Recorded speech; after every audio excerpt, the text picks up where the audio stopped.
നമസ്തേ, ഞാൻ മധു ബാലൻ. പുതിയ വീഡിയോയിലേക്ക് നിങ്ങൾക്ക് ഏവർക്കും സ്വാഗതം. പ്രാർത്ഥനകൾ ഫലിക്കുമോ? ഇതാണ് ഞാനിന്ന് നിങ്ങളോട് ഈ വീഡിയോയിലൂടെ സംസാരിക്കാൻ പോകുന്ന വിഷയം. ഇതിനു മുന്നേ പ്രാർത്ഥനകൾ എങ്ങനെ പ്രാർത്ഥിക്കണം എന്നുള്ളതിനെക്കുറിച്ചിട്ടുള്ള വീഡിയോസൊക്കെ ഞാൻ ചെയ്തിട്ടുണ്ട്. തീർച്ചയായിട്ടും അതിൻ്റെ ലിങ്കുകൾ ഡിസ്ക്രിപ്ഷനിൽ ഇട്ടിട്ടുണ്ട്. നിങ്ങൾ കൂടുതൽ അത് കണ്ട് മനസ്സിലാക്കുക. അപ്പോൾ പ്രാർത്ഥനകൾ ശരിക്കും പറഞ്ഞാൽ ഫലിക്കണമെങ്കിൽ നമ്മൾ എന്താ ചെയ്യേണ്ടത്? അപ്പോൾ ഈ ആരാണ് നമുക്ക് വേണ്ടിയിട്ട് ഇതൊക്കെ ചെയ്തു തരുന്നത്? ഈ പ്രാർത്ഥിക്കുന്ന സമയത്ത് ഇപ്പം കാറ് വേണം എന്ന് പ്രാർത്ഥിക്കുന്ന സമയത്ത് കാർ ആരാ തരുന്നത്? അതിന് വേണ്ടിയിട്ട് ഒരാളിവിടെ നമ്മൾ അപ്പോയിൻറ്റ് ചെയ്തിട്ടോ അല്ലെങ്കിൽ ആരെങ്കിലും അങ്ങനെ ഒരാളുണ്ടോ? സത്യത്തിൽ അങ്ങനെ ആരുമില്ല. അത് പ്രകൃതി അല്ലെങ്കിൽ പ്രപഞ്ചം എന്ന് പറയുന്നത് ഒരു സത്യം തന്നെയാണ്.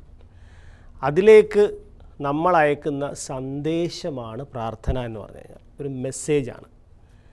അപ്പോൾ ദൈവം അല്ലെങ്കിൽ പ്രപഞ്ചം അല്ലെങ്കിൽ പ്രകൃതി, നമുക്ക് അതിനെ എന്ത് വേണമെങ്കിലും വിളിക്കാം. അതുമായിട്ടുള്ള നമ്മളുടെ ഒരു കമ്മ്യൂണിക്കേഷനെയാണ് നമുക്കതിനെ പ്രാർത്ഥന എന്ന് വേണമെങ്കിൽ വിളിക്കാം, അല്ലെങ്കിൽ റിക്വസ്റ്റ് എന്ന് വേണമെങ്കിൽ വിളിക്കാം, അല്ലെങ്കിൽ നമ്മൾ അദ്ദേഹത്തോട് ആവശ്യപ്പെടുന്ന ഒരു കാര്യം എന്ന് വേണമെങ്കിൽ പറയാം. അപ്പോൾ എങ്ങനെയാണ് നമ്മൾ പ്രാർത്ഥിക്കേണ്ടത്? പ്രാർത്ഥിക്കുമ്പോൾ എന്തൊക്കെ കാര്യങ്ങൾ ശ്രദ്ധിക്കണം അല്ലേ? സത്യത്തിൽ പ്രാർത്ഥനയ്ക്കായിട്ട് അങ്ങനെ ഒരു ചിട്ടവട്ടമൊന്നും നമ്മൾ എഴുതി തയ്യാറാക്കേണ്ട കാര്യമൊന്നുമില്ല. ഓരോ മനുഷ്യനും അവൻ്റെ ഉള്ളിലിരിക്കുന്ന ശക്തിയും അതുപോലെ തന്നെ അവൻ്റെ സൃഷ്ടാവുമായിട്ടുള്ളൊരു ആശയവിനിമയമാണല്ലോ പ്രാർത്ഥന എന്ന് പറഞ്ഞു കഴിഞ്ഞാൽ. അതിനാദ്യം വേണ്ടത് എന്താണ്? പ്രാർത്ഥിക്കുമ്പോൾ ആദ്യം വേണ്ട ഒരു കാര്യം മനസമാധാനം എന്നുള്ളതാണ്. ചില ആൾക്കാർ പ്രാർത്ഥിക്കുമ്പോൾ, അമ്പലങ്ങളിലൊക്കെ പോയി പ്രാർത്ഥിക്കുമ്പോഴും പള്ളിയിലൊക്കെ പോയി പ്രാർത്ഥിക്കുമ്പോഴും അവർ ഭയങ്കര ടെൻഷനിലാണ്. അവർക്ക് കാരണം എന്ന് വെച്ചാൽ പ്രാർത്ഥിക്കുമ്പോൾ അവിടെ ഇരിക്കുമ്പോൾ തന്നെ അവർ കൺസേൺ ചെയ്യുന്നത് എന്താ, എൻ്റെ ചെരുപ്പ് അവിടെ ഇട്ടിട്ടുണ്ട്, പുതിയ ചെരുപ്പാണ്, ക്രോക്സിൻ്റെ ഇപ്പോൾ വാങ്ങിച്ചു 4000 ചെരുപ്പാണ്, അതാരെങ്കിലും എടുത്ത് കൊണ്ടുപോകുമോ, അല്ലെങ്കിൽ എൻ്റെ ഫോൺ ഞാൻ അവിടെ അയാളെ ഏൽപ്പിച്ച് വന്നതാണ്, അല്ലെങ്കിൽ ഞാൻ പാൽ അടുപ്പത്ത് വെച്ച് വന്നിട്ടില്ല, അതിപ്പം കുട്ടികൾ പോകുന്നതിന് അത് ഓഫാക്കുമോ. ഇങ്ങനെയുള്ളൊരു കൺഫ്യൂഷനൊക്കെ ആയിട്ടാണ് നമ്മൾ ഈ പ്രാർത്ഥനാ റൂമിൽ ഇരിക്കുന്നതെങ്കിൽ, അല്ലെങ്കിൽ ദൈവത്തിൻ്റെ മുന്നിൽ ഇരിക്കുന്നതെങ്കിൽ, അല്ല നമ്മൾ പ്രാർത്ഥിക്കുന്നതെങ്കിൽ എന്തായിരിക്കും ഫലം? ദൈവം തന്നെ അല്ലെങ്കിൽ ഇപ്പോൾ ഇരിക്കുന്ന പ്രകൃതി തന്നെ കൺഫ്യൂസ്ഡ് ആവും. നമ്മളൊരു വ്യക്തിയോട് ആശയവിനിമയം നടത്തുമ്പോൾ തന്നെ അയാൾക്ക് ആ ആശയവിനിമയം എത്തണമെന്നുണ്ടെങ്കിൽ നമ്മുടെ കമ്മ്യൂണിക്കേഷൻ വളരെ പെർഫെക്റ്റ് ആയിരിക്കണം. നമ്മൾ എന്താ പറയുന്നത് അയാൾക്ക് വ്യക്തമാണ്. അപ്പോഴാണ് അയാൾക്ക് അതിനർഹമായ മറുപടി നമുക്ക് തരാൻ പറ്റുന്നത് അല്ലേ? അതുപോലെ തന്നെ നമ്മൾ ഈശ്വരനോട്, പ്രപഞ്ചത്തോടുള്ള നമ്മുടെ പ്രാർത്ഥന എന്ന് പറയുന്നതിലും ഒരു ക്ലാരിറ്റി ഉണ്ടാക്കിയിരിക്കണം. എന്താ ഞാൻ പ്രാർത്ഥിക്കുന്നത്, എനിക്ക് എന്താ വേണ്ടത് എന്നുള്ളത് വ്യക്തമായിട്ട് പറയുക. വ്യക്തത ഉണ്ടാവുക, നമ്മൾ പറയേണ്ട റിക്വസ്റ്റിന് വ്യക്തതയുണ്ട്. അപ്പോൾ മനസമാധാനത്തോടെ ഇരുന്നു കൊണ്ട് വ്യക്തമായിട്ട് പറയുക.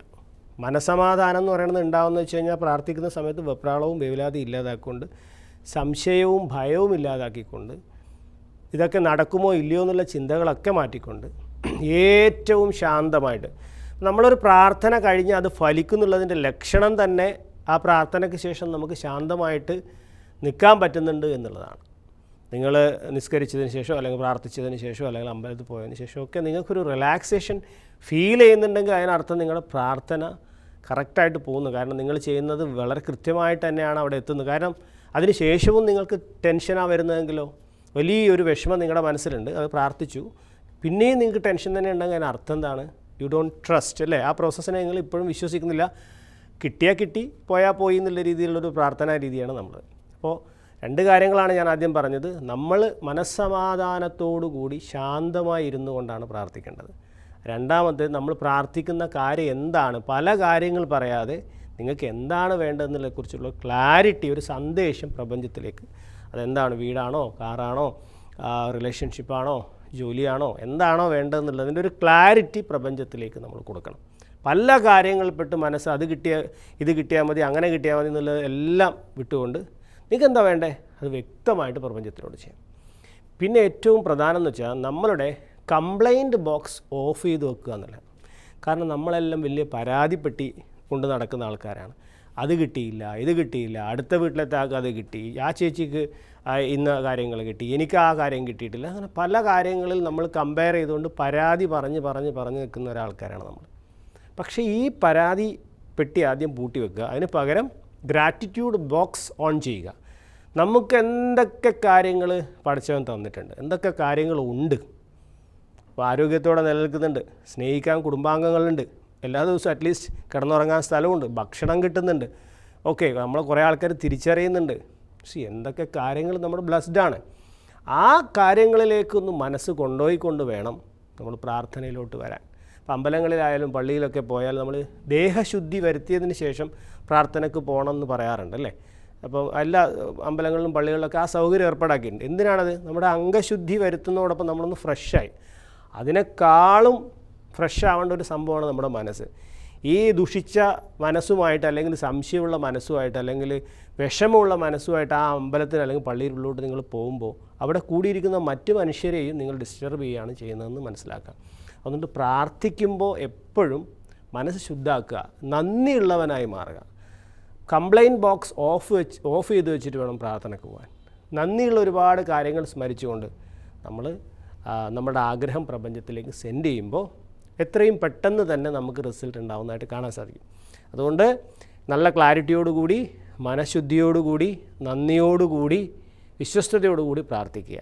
വിശ്വസ്തത എന്ന് പറയുന്നത് വളരെ പ്രധാനപ്പെട്ട കാര്യം. കാരണം എന്ന് വെച്ചാൽ ഞാൻ ഒരു പലപ്പോഴും കേൾക്കുന്നൊരു കഥയാണ്. ഒരു പള്ളിയിലച്ഛൻ ഒരു സ്ത്രീയോട്, വിശ്വാസിയായ സ്ത്രീയോട് പറയാണ്, നിങ്ങൾ പ്രാർത്ഥിച്ചാൽ പ്രാർത്ഥനയുടെ ശക്തി കൊണ്ട് മല പോലും മാറിപ്പോവും.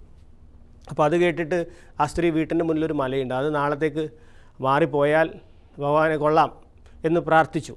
പിറ്റേ ദിവസം രാവിലെ എണീച്ച ഉടനെ തന്നെ അവർ പോയി നോക്കി, ഈ മലയൊന്നും മാറിപ്പോയില്ലല്ലോ.